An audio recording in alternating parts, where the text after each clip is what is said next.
So what can we learn from Will?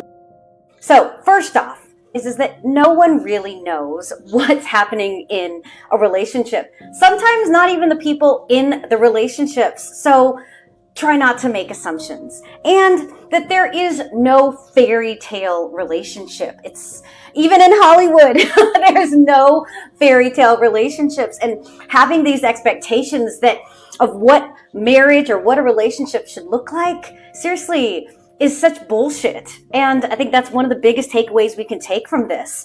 And that relationships do require effort. It sometimes can feel like work, but it doesn't have to. It needs to be conscious, intentional, and that the relationship, they talk about how they were separated and lived apart for 7 years.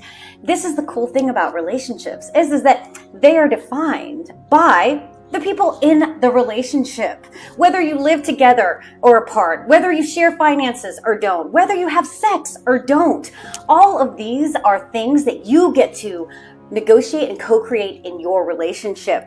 And commitment is key. Now, committing doesn't mean that you have to get it right 100% of the time, and it doesn't absolutely have to be in the vows of marriage, but checking in and reaffirming this commitment, making sure that that commitment still works for you is key. And lastly, is that you don't need a book to share how you feel and be transparent about your feelings, but it does show how hard it is for even the strongest of people to actually be transparent of their feelings and actually share that in a relationship. So if you're having a hard time sharing what's going on for you, know that it makes sense and that you can learn how to and that you deserve to.